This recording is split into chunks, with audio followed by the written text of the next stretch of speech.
G'day, Shah here once again. I've had the Garmin Tread Overland now for about 6 months, and after using it for both extended duration journeys and also a lot of around town driving, I just wanted to share my top 5 favourite things about it. So let's go take a look.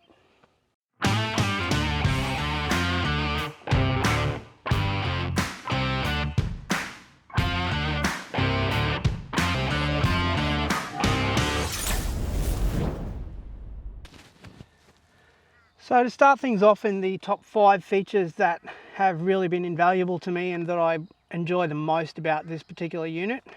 First of which is the turn-by-turn navigation details.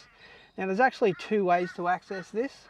The first of which is while you're in map mode or navigation mode, you can tap on the green header up the top, and what that does is it gives you a list of your turns that are upcoming. If you had a really long journey, you'd be able to scroll all the way down to the bottom of that, and there'd be, depending on how long your journey was, you'd have quite a few different turns that you would have access to, while still having access to the map here on the left hand side, and you can scroll in and out of that to get an overview of that as well.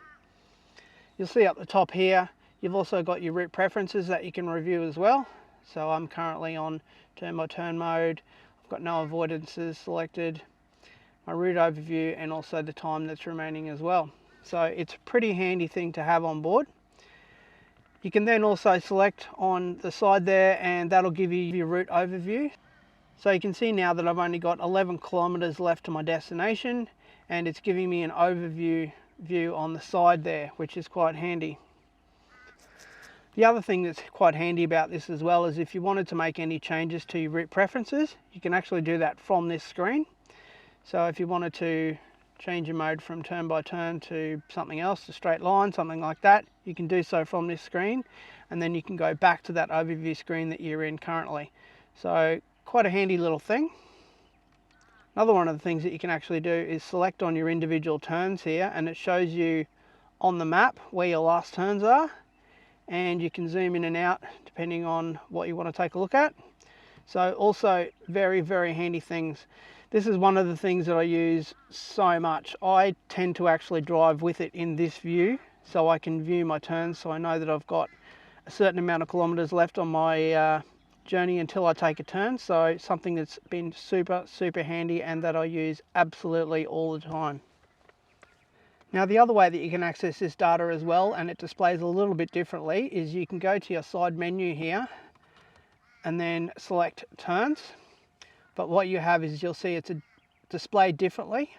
I've got turns displayed here in green on the side of the map. So still the same information, but what you will notice there is when I selected that first thing there on the side, that first little detail, it took me back to this turn-by-turn navigation that I had previously. So something that is pretty damn handy, and something that I use honestly all the time. I never really realized how much I would use it until I found it, and is something that has been invaluable now with all of the journeys that I take. The second of my favorite things here that I find myself using quite often is in terms of navigation. So there's actually 2 ways that you can access this as well. You can either go to recent or places. What we're going to do here is just go to recent. And let's say right now we are on the way to Lake Manchester. What I can do here is actually select that. And if I wasn't on my way to Lake Manchester, what I could do is select I on information there. What it actually does there is gives me all of the information on the place. I can check the weather, where I'm going. So if you're on a longer journey, which is something I have used before as well, you can actually select the weather from this screen as well. You can actually select the bird's eye direct view. So if you were looking at potentially stopping it into place on a longer 4-wheel drive journey, you can check in on the bird's eye direct satellite data, check on what the undulations look like and if there are any paths nearby. So also really, really quite handy. But what we're actually going to be doing for this particular thing is selecting that adventure button there.